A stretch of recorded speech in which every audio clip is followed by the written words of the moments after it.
Hey, everybody. Welcome to the Summit Podcast. Today, I have Valentin Noves here with me. Valentin, why don't you go ahead and introduce yourself? Hi, Alex. How's it going? Thanks for having me. I don't know how to define myself. I would just go with a beam geek who tries to code once in a while, doesn't do a good job. Yeah, entrepreneur, high-end developer. Yeah, none of that stuff ever rings a bell with you at all. No, never.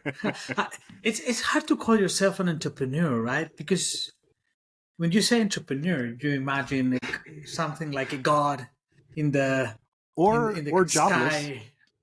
Or yeah, true. If you don't have a job, it's like I'm an entrepreneur. Yeah, I'm an entrepreneur. True. Yeah. True. Well, Or yeah, true. If you don't have a job, it's like I'm an entrepreneur. Yeah, I'm an entrepreneur. True. Well, V, why don't you go ahead and tell me what kind of tech you've been playing with lately, developing or using?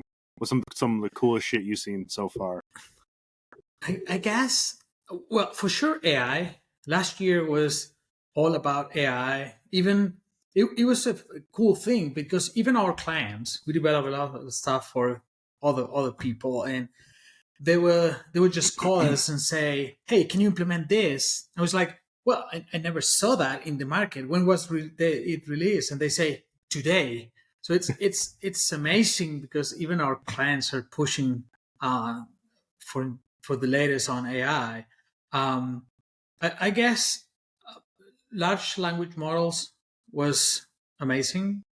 Like nowadays, you can just create your own GPT, and that's something that we have been doing a lot for our clients. How to access data, like data on a BIM model, a construction code, how to use AI for construction codes and verify a model, or even it's not large language models, but it's more of a generative AI or generative design. We have been playing with automating workflows, like any type of workflows when on the either on the BIM modeling or in the BIM coordination side. So that's a lot of what we have been doing for the past year.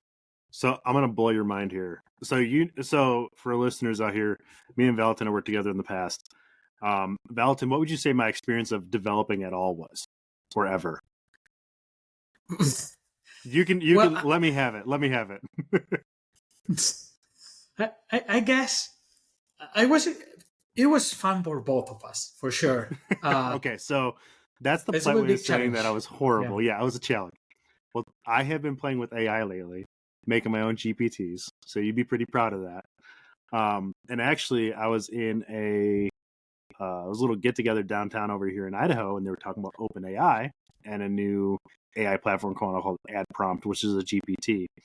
But the stuff that I learned there alone, I bought ChatGPT for. I've made like 10 GPTs already, customizing assistants and calendars, including Zapier. Like I can see it on your face. You guys can't see it right now, but Valentin's very impressed with me right now. I'm proud. I love working with AI, and I can't say enough. Me, just I wouldn't say I'm the smartest guy in the world or the most savviest with tech. I'm over here making 64 ads in an hour or something like that for my company and things like that. It's kind of insane what AI can do today. And actually, there's an open AI called Open BIM AI, and I know it's kind of trademark right now, but I don't know if you heard of Kirk Stockey. Well, he developed an open AI that's just AI for BIM. So if you had any questions or concerns or want to learn about BIM at all for any BIM question, this GPT has learned everything about it specifically for this industry. That's cool. And I think what you just said about you creating your own GPTs. By the way, you're a smart guy, so don't say you're not.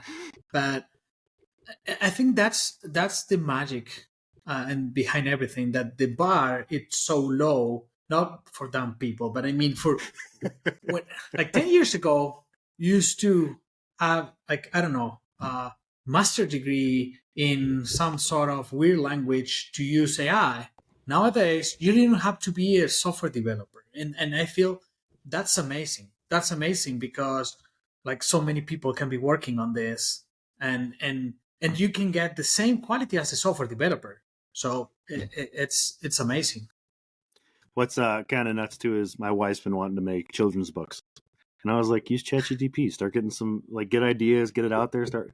She goes, yeah, I don't know, and I showed her. I have it on my phone now. I was like, here, sign up, and next thing you know, she's making books, and I gave her an app that generates images and stuff, and she's doing all that. So it's really AI seems really scary, and when you think about it, it's like, oh, that's a whole lot of stuff you got to learn, but in reality it's all out there right now for everyone to grab and like use today. It's not that difficult. Yeah. Not at all. No, there's no excuse for that. And this started like less than 2 years ago. So imagine how things are gonna be in, I don't know, 5 or 10 years. Yeah. Like, yeah. It's scary, but it's exciting at the same time. Yeah. Well, when Skynet takes over, Terminator was a documentary. It's going down in history. Well, there's even I think it's an MIT doctorate or something like that that got famous lately because it says that AI right now AI is not that smart, right? It's just taking information that's already out there. It's not right. It doesn't have consciousness, right? That is going to happen. Teach it, but it's not. Yeah, it's not conscious. Correct.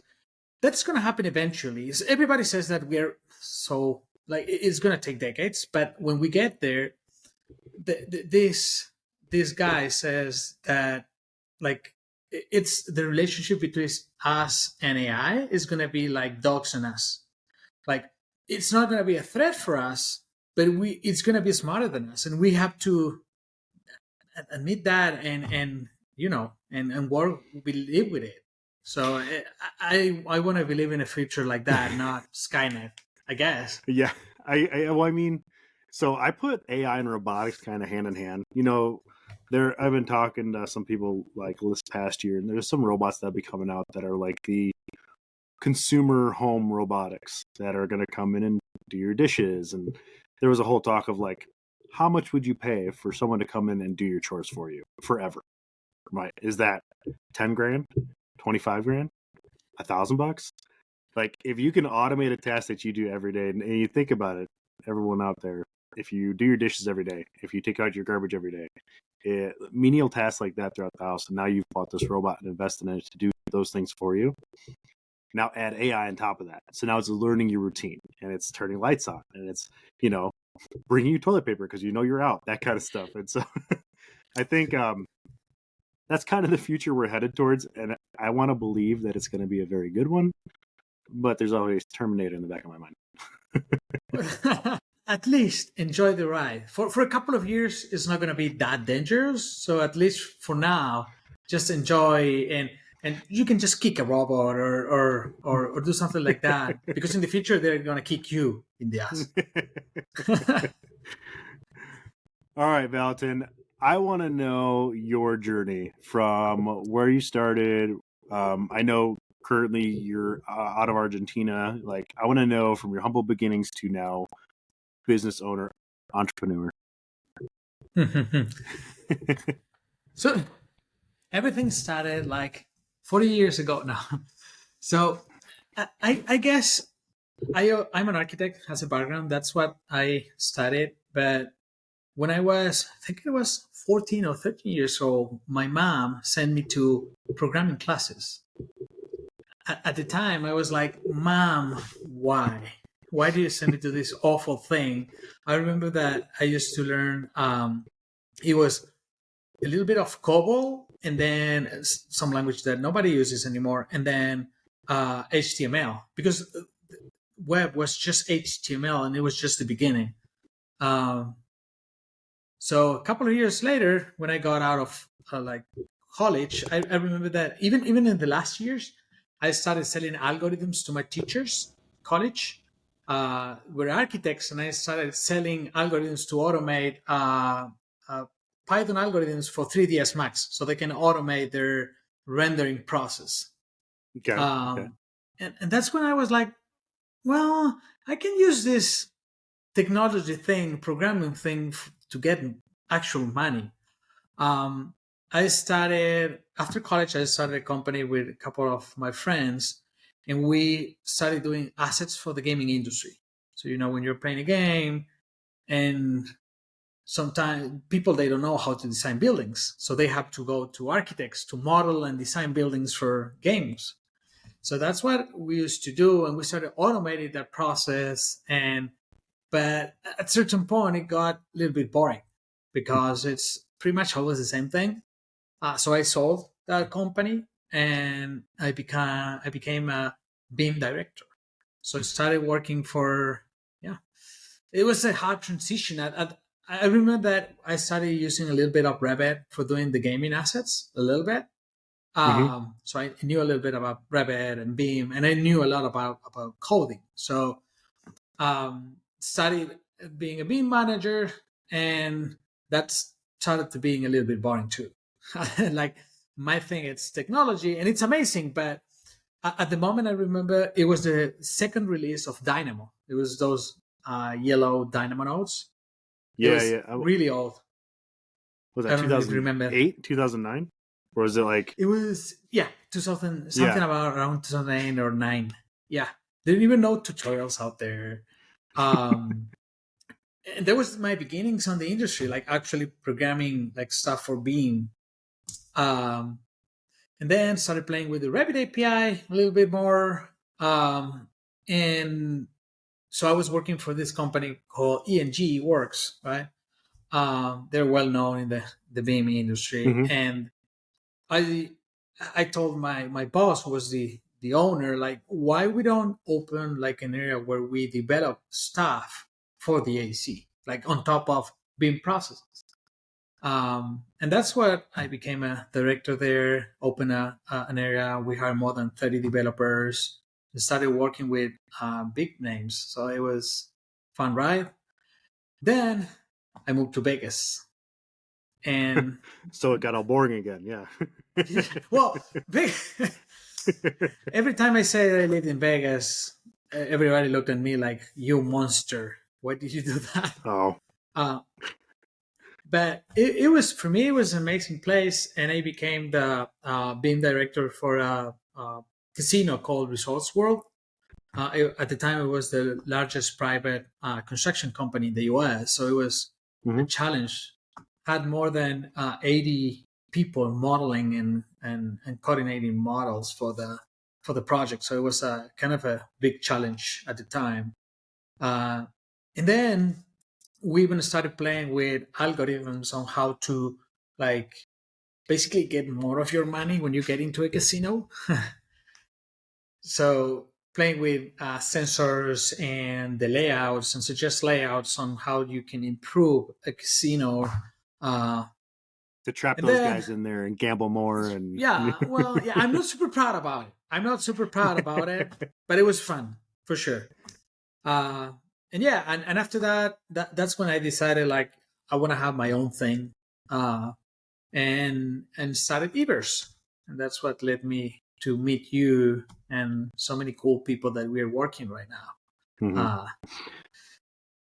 That's it. That sums it up. That's your whole story. Great. Good to Yeah, have you that's on. No. my whole story. can, What can I get? so what stands what stands out about your story is you kind of went from game design to BIM.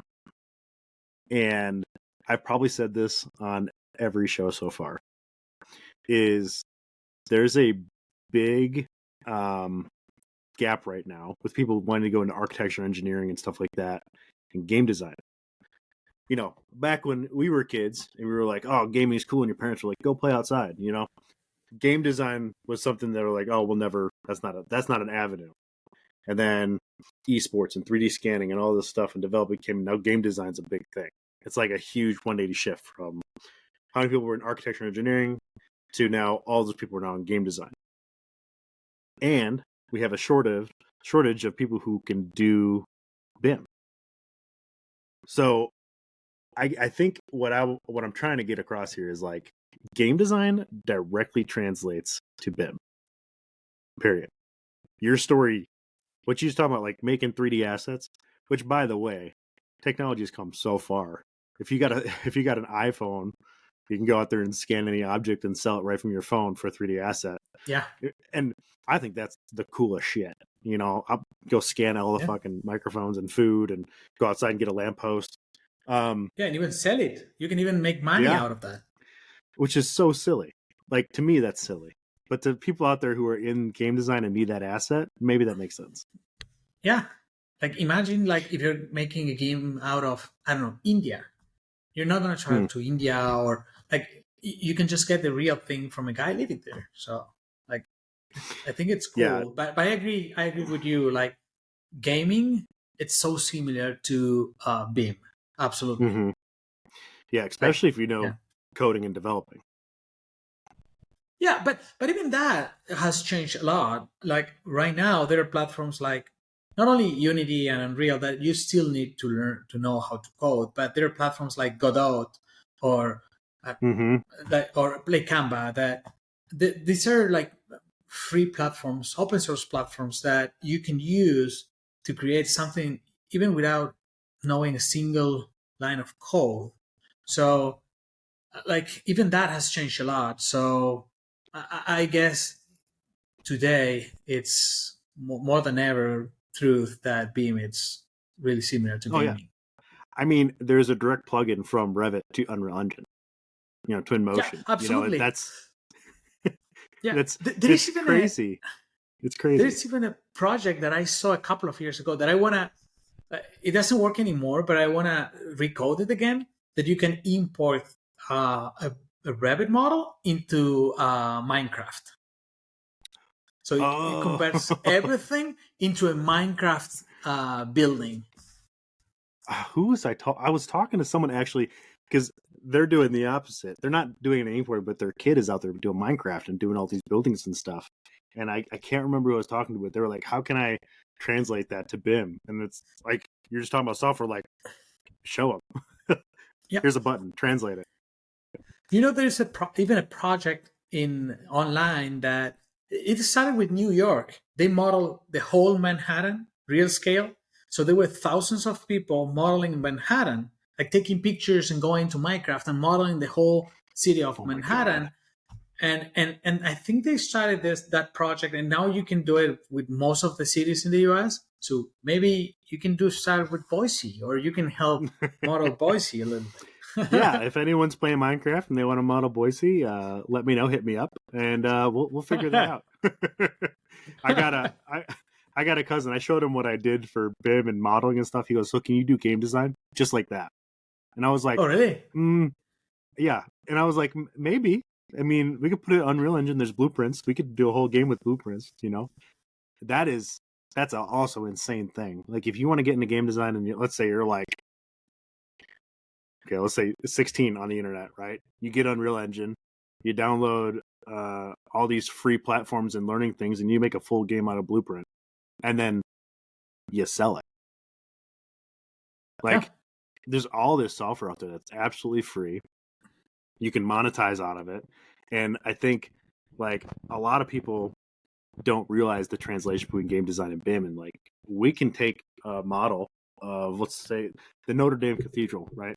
That one's a huge project, got 3D scan. They rebuilt it to, like, the chipped brick facade, because we had laser scan data. And you can take that, bring it into Unreal Engine, and make an Assassin's Creed game out of it. All because it was modeled and scanned for BIM. Yeah, no, absolutely. And I feel that it's going to be even more incredible nowadays because the interfaces are getting much better. Like you said, you use for modeling, you used to have to use, I don't know, a keyboard and a mouse, right? Nowadays, you have laser scans, but also you have tools like, I don't know, if you know Argyle or Arco. These are like startups that you can just plug into a HoloLens or an Oculus and not only navigate a building, but also move stuff or even model stuff. So the game is changing a lot. I don't know what is going to happen when the new Apple headset is going to be released next year. That I feel that's going to also be a game changer in terms of interfaces to interact and create 3D models. I don't know. What do you think? I think it's going to be awesome. I want to talk about everything you just talked about is so nonchalantly thrown around in the industry because we talk about it every day. HoloLens, Oculus, Apple, the new VR headsets, right? What the goal of my podcast, the goal of what we're doing right now is to get those kids that are coming out of high school or don't know what they want to do, talk about, hey man, do you want to play in VR every day? You want to do construction. Hey, do you want to 3D laser scan an entire outside of a building? You don't know what that is? Come with me, I'll show you. That's construction. You want to put it in twin motion and model and make materials and stuff? That's construction. It's no longer hand drafting. We go from this whole thing of, I took a drafting course. That's what my associates was in, right? And it was hand drafting. The technology portion was like 2 semesters of 30 different software, including Revit and SolidWorks and 3ds Max and countless others, right? So I'm trying to figure out how to reach them better. Is the fact that like, hey, I'm trying to like shake the younger generation, and be like, yo, play games, join construction. Yeah, I feel that technology is the way, because they live in a virtual environment. Like last year when I went to AU, there was a booth where you could there was a weld simulator. So basically, if you're a welder, you want to learn how to weld like 2 pieces of steel. You do it on VR, and it looks exactly the same like you're doing welding. So imagine you could be at your house and using a robotic arm or something welding. No, you don't need to be in a like shitty shop like when it's like minus 30 degrees out there. You can just be from your house playing games like you said. So I feel technology is it's kind of the way to bring the new generation to this. But everyone wants to do game design. That's my struggle. Is like, no, you want to be a welder because you could do this, or you want to be a plumber because of this. Like imagine a VR world where you're a master plumber and you got a bad back. You don't want to retire, but you can't work out in the cold anymore. You can't grow under houses. You can't do all this stuff. Okay, let me give you a VR headset. I want you to design the thing for here from your lazy boy. Like, I want you to model this plumbing and for this building. Like, that's the point we're getting to. And it's not only the younger generation, it's the generation that's coming out that doesn't want to retire but can't move. The less than 40 or 40-year-olds that have busted knees now because they've been, doing all this stuff for years and now they're having trouble walking. I'd like to think that they would adopt it, but I also I know some of those people and they're a little hard-headed in changing their ways. Yeah, but I feel you have different problems in terms of generations. True, a lot of people who are older are hard to convince to try something new, but with younger generations, it's also hard because they just want to do one thing and it's having fun, and it's when you're working, it's not only about having fun 100% of the time. I wish it could be like that.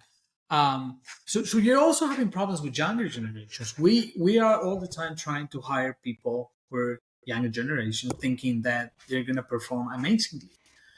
And it's hard because they sometimes just don't come to work for 3 days in a row because they had a concert in Iowa. I don't know. They don't like it.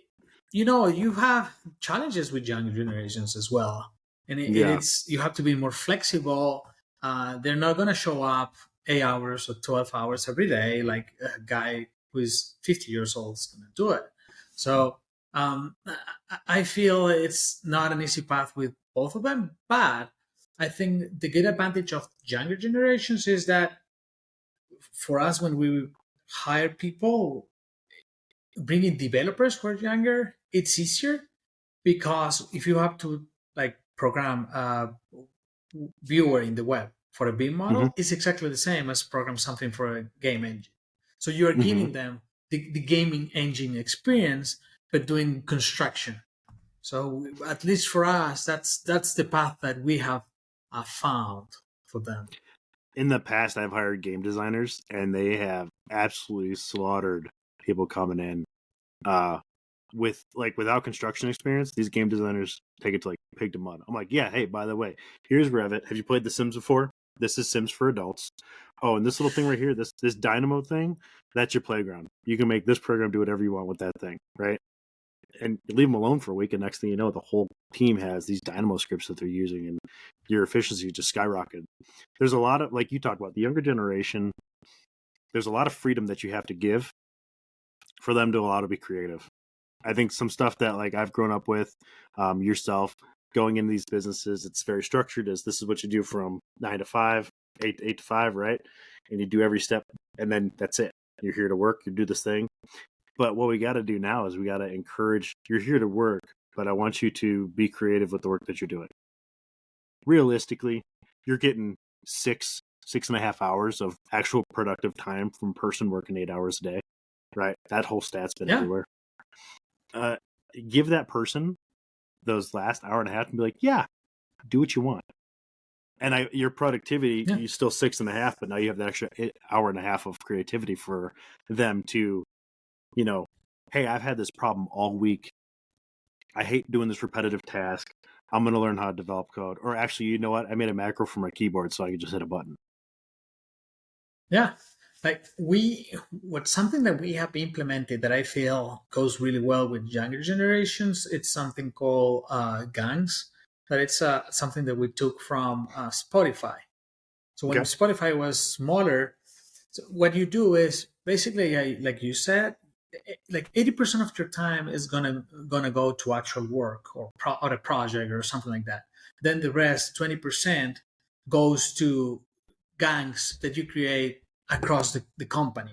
So let's say everybody who knows, I don't know, gaming engines, and people who want to learn gaming engines as well. They get together. They have a lot of hours to come with really efficient ways to use that technology and processes with that technology. And they can be free and play whatever they do with that specific technology. And we have many gangs for different topics, like, I don't know, boring stuff of programming, like backend, front end, gaming, 3D stuff. And it's amazing because they feel so free and they create so many amazing things that they wouldn't be able to do it if they have to be working and thinking about that at the same time. And for us, it turns out to be a great investment, and everybody's so excited for those meetings every week. So, look what I did this week. Experience. Right? Yeah. You know that thing you struggled with the past 2 years and it was a pain in the ass? Yeah, I fixed it. Here's the solution, right? I remember having meetings like that with a team when I was doing just like handbook stuff, like standards. You go around the room and be like, yeah, so is this working? And everyone's like, no, but I did this thing and it works really well. I was like, cool, let's try it for a week. And next thing you know, it's like, it's a standard. This is 10 times better than anything we did before. Because he had the time to work on it and say, look, this workflow is way easier. You're wasting 6 extra clicks with this. And the click thing, just in Revit, the more clicks you do, the less efficient you are. And so everyone's about getting the less clicks and hotkeys and stuff. Yeah. And it's about being patient, right? At the same time, because not every time they work on something will turn out to be something amazing, right? You cannot expect them to be produced. Sometimes there are bad ideas or there are things that take them to nowhere. So I also think it's about being patient and have more flexibility than what our parents had with us or our bosses had with us. I don't know. What if you have no patience? You just want to get it done now. What do you do then? There is no way. Just quit. You cannot be a boss or an entrepreneur if you have no patience. No way. No way. Yep.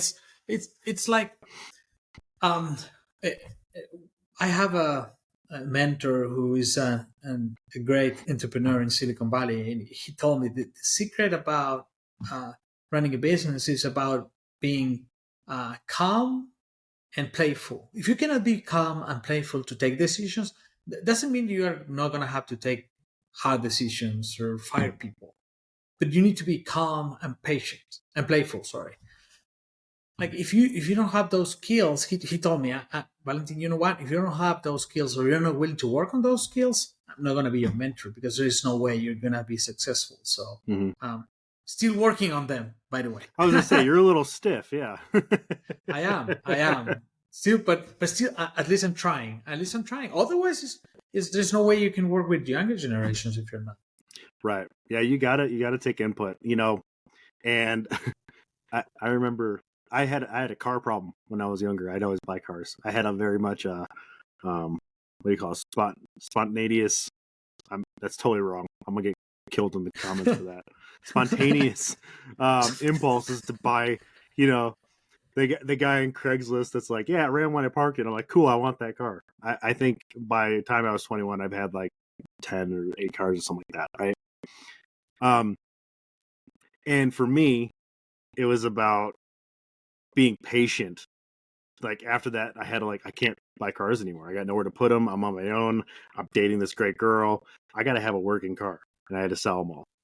And now that I'm older, right, I'm just looking at Craigslist. I'm like, oh, that'd be so sweet looking at my driveway, right? And I'm like, I can't do it.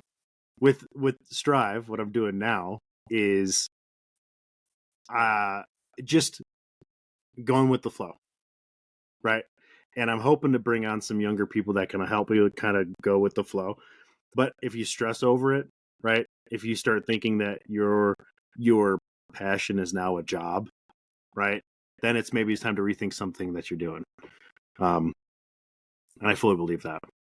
Yeah. But I also think that's a good thing about younger generations, that they have more. I feel they have a lot of passions for so many things. So if what you're doing aligns with their passion, they're even willing to do it for free or put a lot of effort on it. Compared to us, for us, I feel we were born in a generation that it was more about being successful, making money, making amazing things, and not so much about, well, can I make money and have passion about it? Passion doesn't matter that much. And nowadays it's more like, yeah, they want money for sure, but it's more of like first passion then money, I guess. And I like it. I like it. Are they happy about doing it? Do they have good work balance? And I've definitely come to grown to learn to do that. I've definitely had some poor habits in the past of putting in the extra hours, which, don't get me wrong, the extra hours are good to put in when you need to put them in, but putting the extra hours in all the time, coming in way early, coming home way late, and that really burns you out. It really does. And so I am a big believer of you clock in, you clock out, you're here to do a task. While you're here to do a task, let's not make it miserable, right? Let's have some fun. Let's, just the other day, where I'm at right now, we had a game day, and it was cool. 2 hours or an hour in the middle of the day. We're like, yeah, what do you want to play? We just got on a Zoom meeting and played a game. What did you play? Things like that. Yeah. What do we play? Well, we did a game called Werewolf. It was basically two people were werewolves and the rest were villagers, and so every turn a werewolf would kill someone and the villager would have to say who it was and kill someone. If the werewolves were alive or the villagers were alive, that's who won. It's very interesting. And I'm sure there's many variations of that. What else did we play? We had the trivia thing, but it was everyone on the screen just kind of having a good time and talking about it. And that's team building. And team building is something that I think is often overlooked, or just another thing that someone has to do at a company. So yeah, we're doing a team building exercise. Everyone come to this lunch, and it's like, I don't want to go to the lunch, right? There's things like that I think team building has to be included with everyone on the team deciding what that team building activity is. So everyone can enjoy it. Yeah, and it's something that we don't see often in the construction industry. Mm-mm. You get to the job site, you do your thing, you go back home. That's it. And it's not like team, even among trades. You have been in construction as well, construction sites, that even trades don't collaborate with each other. And it's, dude, we're all trying to get a building as fast as possible. How on earth are we going to do it if we don't collaborate with each other? So even the processes are not thought in a way that the different stakeholders are going to work with each other. So it's just crazy. I don't know. For me, it's just crazy. There's a lot of room to grow in the BIM industry as far as coordinations and projects and extensive, stupid long BIMX plans. BIMX plans are great. and it's just sometimes they're just too much. Right? You can write everything out and call to it, and that's a big CYA, a big cover your ass for a lot of companies, and it's also a big pain in the ass for others. I always like to compare like a construction project with holidays. If you're planning a holiday or a vacation to, let's say you're going to travel to Mexico or whatever, like everything, nothing is going to turn exactly as you expected. Nothing, because that's how life works. Nothing ever it's something as you expected. In like a Gantt chart and made it on time on a construction project in the world ever period, right? So why on earth do you like overthink and plan everything on like a beam plan for a project? For sure, you have to plan things, but Right, you need to be flexible enough. Yeah, absolutely. But if you overthink about everything, it's going to be worse because you will never be able to like do exactly as you planned because that's not how life works. People get sick, like there is bad weather, your computer breaks down. There are changes. The owner doesn't like the design that he committed to 2 weeks ago. Now he wants to change everything back again. So that's how life is. We're not robots. We're people. I was part of a project where we were about to go and start on it, and then it got pushed for another quarter. So during that push, they decided to redesign. So model was done, sheets were done, ready to start producing, and hey, we're gonna change up the floor plan a little bit. We're gonna add these 2 other bedrooms and bathrooms, and so, yeah, I was pretty much done at that point. I was like, come on, seriously. Well, we had the time, so we figure we do this and get more money from state, and you guys can take care of it. Yeah, there's a lot of that's in the construction industry that I think, like you talked about, there's better communication coordination we can do. But there's also so much software out there that can help with that. Like, incredible amounts of software. There's so many plugins now. There's so many third parties that are like, yeah, let's coordinate for you. I mean, where I'm at, we can run coordination meetings as a company. You can also use Revitso, Navisworks, BIM 360 if you dare. There's a lot of different places that you can go for coordination. It also depends on, is everyone up to speed on that? Well, the fire protection guy is still in CAD. The sprinkler guy is modeling it in SolidWorks, so we'll get you an export there, an IFC of some kind, And so then you as the mechanical or electrical or plumber, if you don't have all the stuff in 3D and you're coordinating between 3D and 2D, it's very hard to get everything on the same page. And like you said, you're going to have mistakes, but you're going to have more if you can't see everything. Yeah, no, absolutely. Absolutely. And it's like you said, it's more about people and not technology because technology is out there. But it's hard to implement technology in our industry. It's hard. Like other industries are so far ahead of us. But I think that's changing a little bit in the last couple of years. I think it's the embracing of change, and you're gonna hit a hot button for me, man.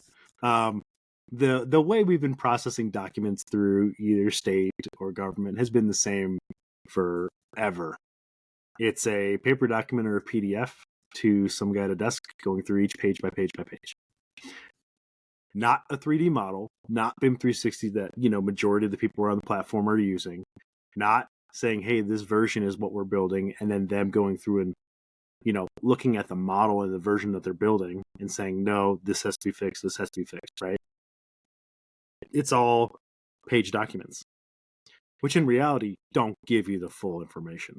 Half the stuff on a construction document, all that is basically field interpretation. Yeah, there are some rules to follow, but it's up to the plumber, the electrician, the mechanical guy to build that so that it works for the engineering drawings. That's the way we still run it, even with all this tech. If someone out there knows a workflow, a 3D workflow, where you can submit a model to state, which I think might be getting there, I want to hear it. I want to have you on. Give me a call. Message me, because I want to talk about that, because it bugs the crap out of me. There are people working on that, like app codes tried to do it, and like we even did a small plugin for a county that wanted to receive BIM models. If you wanted to submit a BIM model instead of drawings, but in the end they just got into the Revit file and started exporting the PDF out of it, so it was pretty much the same. But I also think that's a huge challenge, because like even if you, let's say you have all the money in the world and you want to pay us, for example, to build something to automate the checking of the code and everything of a model for accounting, there are so many standards that you need to set up in place, because otherwise, like even if there is a typo, if a typo on restroom or a lobby or a kitchen, how do you find the naming of the rooms? How do you find the type of materials? How do you name materials on a model? How, like, we need to work so much on a standard that it's going to be hard. But my guess is, if a county defines a super straightforward standard you can follow, and then pays enough money to automate that, that's possible. Absolutely, that it is. The technology is out there. It's just a matter of some government willing to put the money on that. Let's go full circle here. Let's go full circle here for a minute. Okay, so they spell lobby LOBY. Could AI interpret based on the documents he's looking at and all the references that LOBY is LOBBY lobby? It could, but what if instead of lobby you put kitchen, and it's supposed to be a lobby? That's up to you. That's a developer's thing. That's your job. Well, that's what I mean. Like, AI is not powerful enough nowadays to deal with that. Even like Midjourney and all these companies are processing amazing 2D images. A lot of companies are trying to do 3D and they're struggling. NVIDIA and all of these companies, they're getting there, creating super basic 3D models, like I don't know, a frog, I don't know, a door, like separate things. They're small and concise.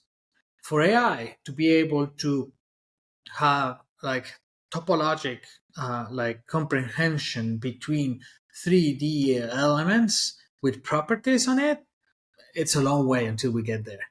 It's a different story than creating like 2D stuff like Midjourney does. The complexity is exponentially larger than that.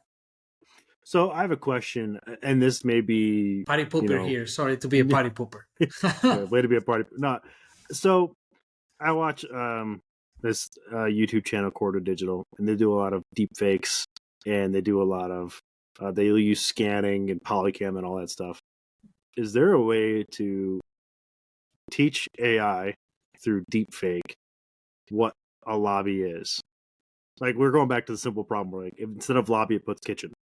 Is there a way you can deep fake AI, deep fake and learn or teach the AI that lobby, LOBY, is lobby? And that's like the most simplest way I could put it. And everyone, you're probably like, Alex, you're an idiot. quit asking me stupid questions. That's actually a really good question. The thing is, we come back again to the standards. Like, if the building it's empty, how do you define what a lobby is? And how do you define what a room is and what an office is? And that might vary depending on the designer a lot. Or even if, let's say, dumbest example, let's say bathrooms, I think is the easiest, because there's going to be a toilet. You're not going to put a toilet in the middle of a room. But what if you put a toilet because you're dumbass and you just drop Rabbit family there? It's so hard that the algorithm is going to work then. So that's the problem. You have to have a model such complete and with such standards to get there. That I'm not saying you cannot do it, but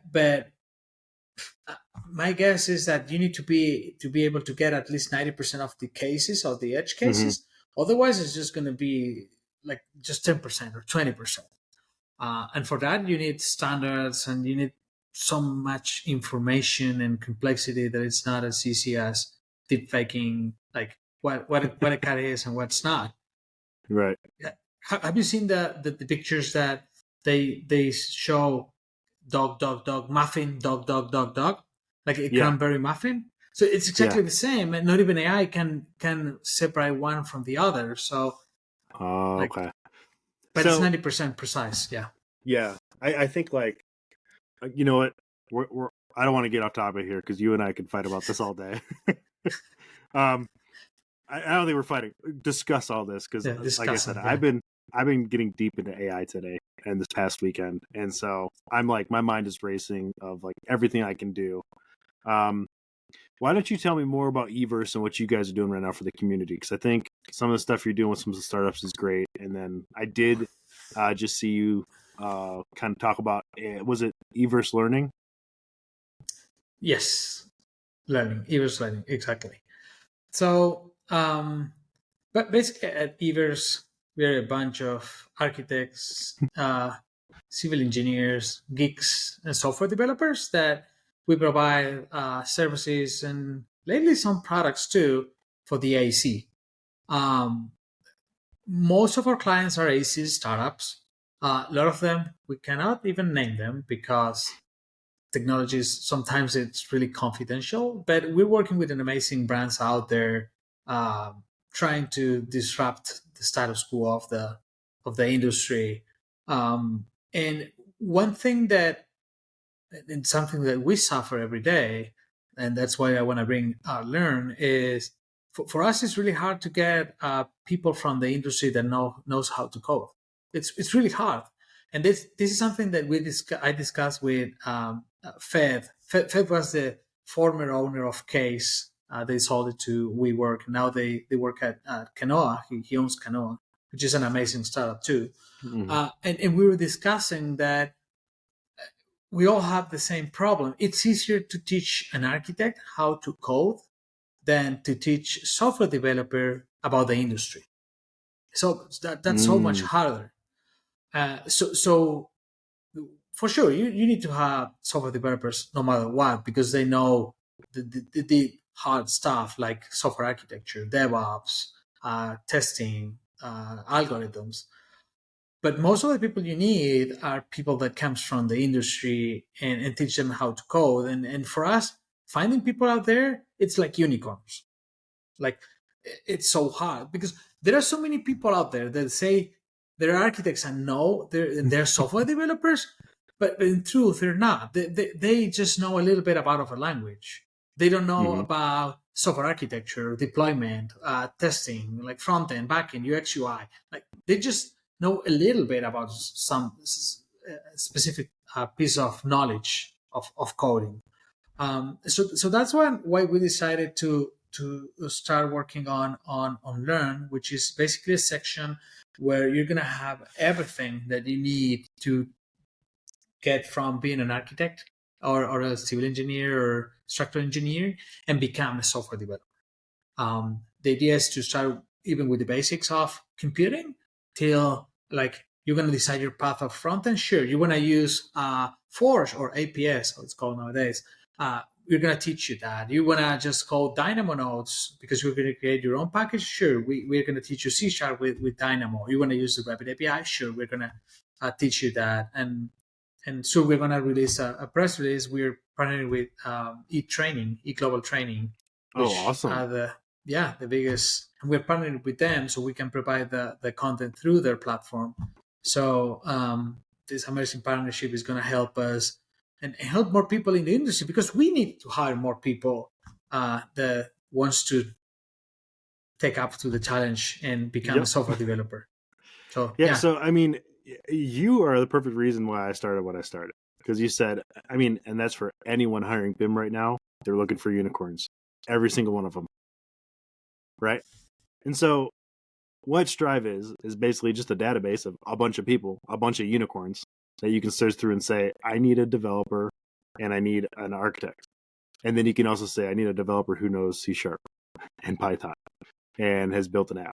And that will all show up in a search result. So I love that you're looking for the unicorns and that you're training them. That is massive. The fact that you're going to build these people up. I would hire. So opposite for developing, I would hire game design and teach them construction rather than construction and teach them game design or teach them Revit. I think. Well, I think construction in the BIM space is it's all hands-on training. Knowing Revit, knowing BIM, that's a trade. And I say it's a trade because if you just started off at a new company, and let's say you're working for an MEP or an engineer firm, now you got to know how to plumb. Now you got to know how to run HVAC. Now you got to know how to run gas and water. And now you got to know how to run circuits and electrical, which you had no training on. Correct. And it's for the guy in the field who knows what he's doing. And that's a big gap we have right now is everyone's looking for these specialty people. I want a guy who is an electrician who does BIM. So does everyone else in the world. I want a person who knows electrical and BIM. Well, that's probably more, you could probably find that person, but you're better off training that person or getting that person up to speed on your standards and what's supposed to put out. Yeah, and that's why I have already told you not because you have invited me to your lovely podcast, but like I feel that Stripe is great because like you need to separate the good from the excellent or the good from the bad, right? Like nowadays, if you go to LinkedIn, sure, you search BIM managers. There are thousands of BIM managers out there, but how do you know if the guy knows the trade or not? And if you could provide me a platform that specifically shows who is a real BIM manager, who knows his trade, who has experience in the field, and have all the people saying, yeah, this guy is great. LinkedIn, it's amazing, but it's super broad and it's not specific for our industry. So a platform like Stripe, it's something that I feel that we're all looking for in our industry nowadays. Yeah, I appreciate it. No, I'm working on it. We'll get it out there. Tell me more about this AEC Works. Well, AEC Works, it's a cool effort that Guy Talarico, a legend in our industry, started like 5 years ago. I remember that at the beginning I used to check the website. There were like 50 startups only. So we purchased the brand and we coded it from scratch. And we started as a directory of AC startups. Nowadays we have almost 800 AC startups out there. Wow. There are a lot. Most people, when they want to implement technology, they don't know what to implement, right? They say, I want to do, like you said, something that checks the construction code automatically against my BIM model. So, but there is no place that you can go and search and say which companies are working on this. And that's what AC Works it's trying to solve is providing with all the companies and what they are doing out there, so you can find the exact product that you want to implement in your company. We have also added a couple of sections like investors. So if you want to raise money, on investors in the AC. And we're soon to release events section with all the events on the AC per year. And our final goal is to create a marketplace where you're going to be able to basically purchase and manage all your AC products directly from our website. So that's AC Works. That sounds pretty amazing to anyone who ever deals with the AEC industry, period. So the events one, just the events alone, which, by the way, I think you gave me a little sneak peek of it, I believe. But the events, having them all listed out and say, yeah, I'm going to do this event and this event, or I'm going to pass this event, or I had no idea this one was going on in my backyard, right? Having that available is massive. I think that's huge. As soon as you tell me it's a go, I'm going on there and I'm planning my year out. I'm trying to find out events I'm going to be at and kind of, get out there and get noticed. But it's crazy what you're doing. Is having all that in one place is huge for the AEC industry. So thank you for doing that. And I think, correct me if I'm wrong, right now it is free to use, to go on there and search all those softwares, all the programs. And And I don't know what your plans are in the future, but having access to something like that, again, for anyone in the industry is pretty big. So appreciate that, Valentin. That's awesome. No, it is. And our idea is to keep it for free. Like, we don't want to charge on that. We're not going to make money on that. We want it to be a community where anybody can get there and get the information they need. Because it's something that we even need. As every time someone comes to us with an idea, we it's our mission to first advise this person. You know what? You have competition. Are you sure you want to create this on your own? Or do you want to go there and just purchase it without having the need to deal with the hurdle of development, which is not easy. Right. So it's something that we have suffered, and we hope nobody suffers anymore. I appreciate that. Well, Valentin, I appreciate you coming on the podcast with me. If you want to leave anything for the listeners out there, where they can find you, how to contact you, learn about Everse more, where would they go? They can, if you want to know about Everse, they just go to www.e-verse.com, or they can just search for me in LinkedIn, Valentin Noves. On Twitter, it's the same, Valentin Noves, and my website is www. Awesome. Well, V, thanks again. I appreciate it. And I'll probably have you on again at a later date. Absolutely. Thanks for having me, Alex. It was really, really fun. All right.